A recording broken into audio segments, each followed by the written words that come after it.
Pessoal, bom dia a todos, então. Que a paz de Jesus esteja conosco na manhã de hoje.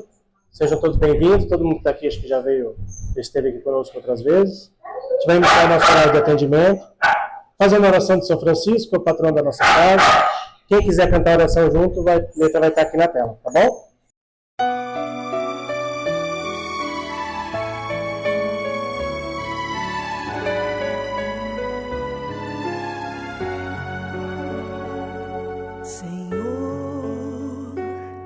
Fazei-me um instrumento de vossa paz. Onde houver ódio, que eu leve o amor. Onde houver ofensa, que eu leve o perdão. Onde houver discórdia, que eu leve a união. Onde houver dúvida, que eu leve a fé. Onde houver erro, que eu leve a verdade. Onde houver desespero, que eu leve a esperança. Onde houver tristeza, que eu leve a alegria. Onde houver trevas, que eu leve a luz. Ó Mestre, fazei que eu procure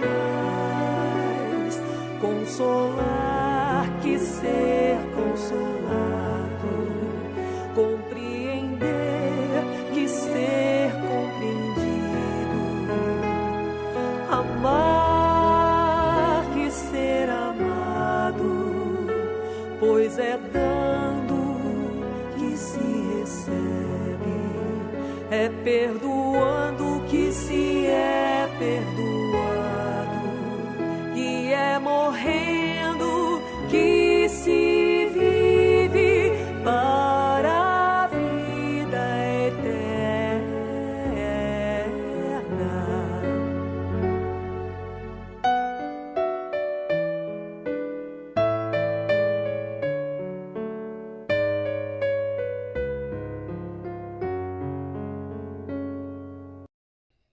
Hoje quem vai fazer a palestra para a gente? A Vanessa? Bom dia a todos. A palestra sou eu de novo. Para quem veio no outro domingo, é porque eu fiz novamente. Então, hoje, da mesma forma, a gente vai falar alguns tópicos a respeito da reencarnação, que são dúvidas frequentes, né? Porque muitos que vêm ao nosso trabalho, principalmente no domingo, ou não são espíritas, ou são só simpatizantes. Então, algumas questões, alguns fundamentos do espiritismo, às vezes, pode gerar algum tipo de dúvida. Então, para ir esclarecendo aos pouquinhos e de uma forma mais simples, a gente vai trazendo esses assuntos para vocês. Então, o que é a reencarnação e qual é o objetivo dela? Então, a reencarnação é uma das bases, né, da filosofia, da doutrina espírita, e ela é basicamente o retorno do espírito ao corpo físico para viver uma nova experiência. Então, a doutrina espírita, ela admite a reencarnação, né? Ela entende que somos espíritos nesse corpo físico e não o contrário.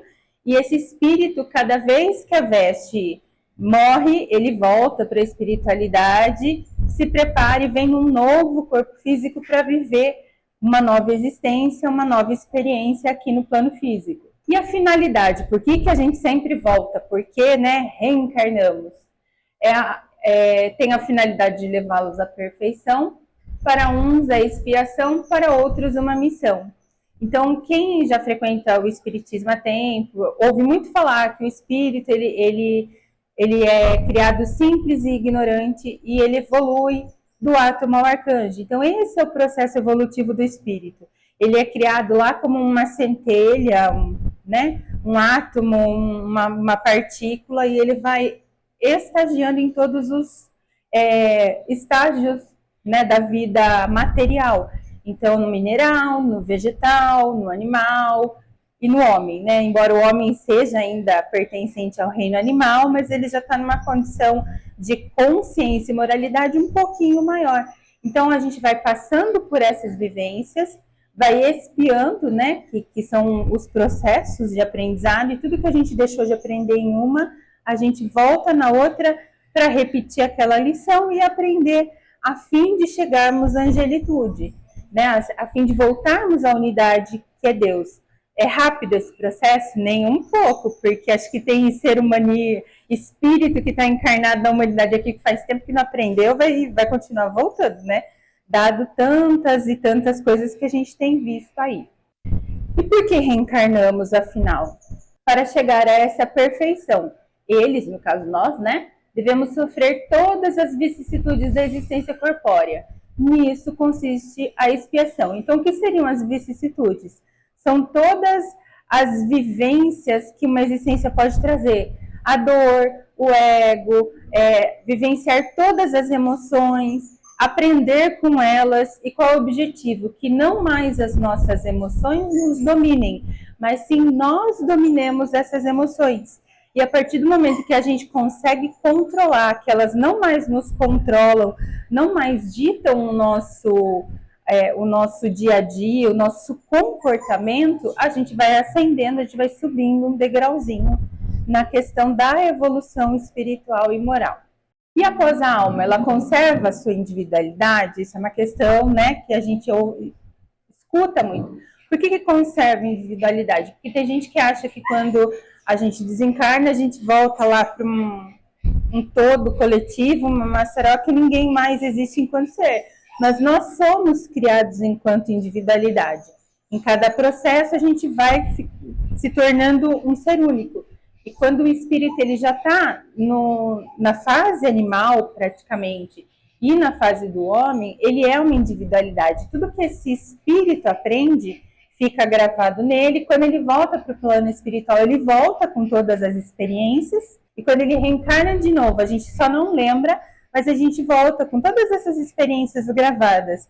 Quem nunca já passou por uma situação, uma vivência e fala, nossa, parece que eu já passei por isso, parece que isso já me aconteceu.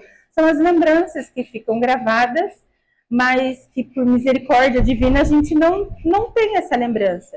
E isso explica muito essas crianças que a gente vê super habilidosas, que nem o menininho chinês lá de 4 anos, que é um pianista exímio, essas crianças que têm uma inteligência de gênio. Por quê? Porque elas já vivenciaram essa experiência, isso ficou gravado no seu espírito, e quando eles voltaram para uma nova existência, uma pequena parcela disso eles tiveram acesso, provavelmente por conta da vivência, da experiência que eles vão vivenciar nessa nova existência. Então, o que a gente costuma dizer? Nós somos espíritos que vamos, à medida que reencarnamos, trocando de roupa, trocando de corpos. E não ao contrário, nós não somos seres que ganhamos um espírito, né? A gente vai ganhando só uma roupa nova a cada existência nova. Então, sim, jamais aperta. E os animais, eles também reencarnam? Sim, porque não é o animal que reencarna, é o espírito que reencarna e ganha uma nova roupagem. Então, como a gente viu, a gente é criado lá simples e ignorante. E a gente vai estagiando, nós estamos em cada fase, nós vamos passando por cada fase.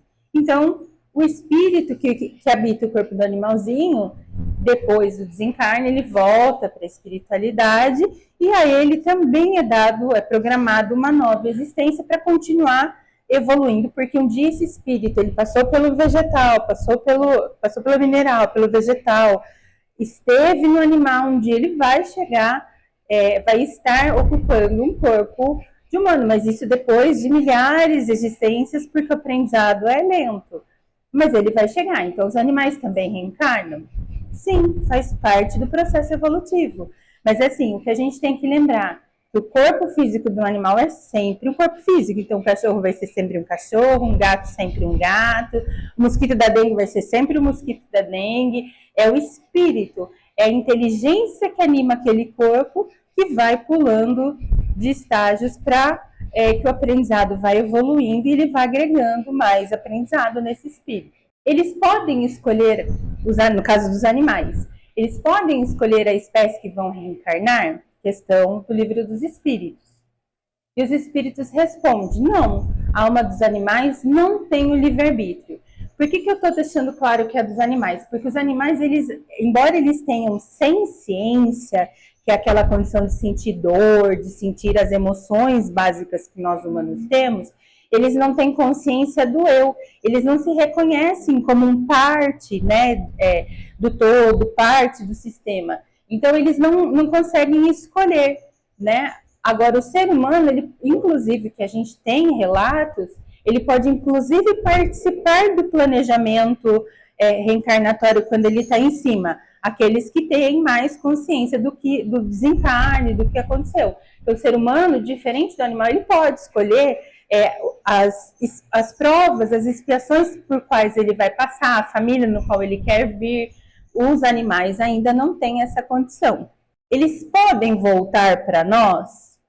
Que é uma dúvida muito grande. Ah, meu animalzinho desencarnou, mas eu resgatei um bichinho lá, não sei aonde, eu acho que pode ser ele que voltou. Então, a reencarnação, ela amplia os laços de família, mas não os destrói. O que isso significa? Que sim, a cada existência, a gente vai criando novos laços. Todos aqueles que conviveram com a gente, sejam espíritos já na fase da humanidade, sejam ainda espíritos que estão nos animais, não vou dizer inferiores, porque não são inferiores, né? Só estão um pouquinho em processo diferente do nosso. Eles podem sim voltar ao rol das nossas afinidades, eles podem voltar para as nossas famílias em uma outra veste, às vezes foi um cachorro, voltou num gato e assim por diante. O que é importante dizer? A gente não tem como confirmar. Se alguém falar para você assim, eu tenho um método que tenho como confirmar para você que esse animal que está com você é aquele que desencarnou. Não existe isso, a gente não tem como ter essa certeza. O que a gente tem é, assim, as características, um comportamento semelhante, que nos faz entender que aquele animalzinho é um que já esteve conosco. Se há alguma necessidade no aprendizado, no convívio, se existe algum proveito nesse novo reencarne juntos, eles voltam, assim como todos os entes queridos que a gente já conviveu. Numa nova existência, a gente pode voltar a ter esses laços novamente no nosso rol de família ou de amizade, como não? Porque tudo vai depender daquilo que esse espírito precisa espiar ou precisa aprender no caso dos animais, né? Bom, gente, então era isso. É basicamente informaçõezinha simples que a gente procura trazer, que às vezes são dúvidas de tutores, né? Principalmente quando perde o animalzinho. Me falaram que o meu animalzinho vai voltar para mim. Pode ser que sim, pode ser que não. Depende da condição daquele espírito e da necessidade que aquele espírito tem. O que é importante, a gente cuidar, como eu falei na palestra passada, dar os melhores cuidados enquanto eles estão aqui com a gente, porque eles estão aprendendo com a gente e nós com eles, e fazer o melhor possível, né, no cuidado deles aqui e agora. Se eles vão voltar, se a gente vai voltar, se vai haver essa necessidade de estarmos juntos novamente, só a espiritualidade pode dizer.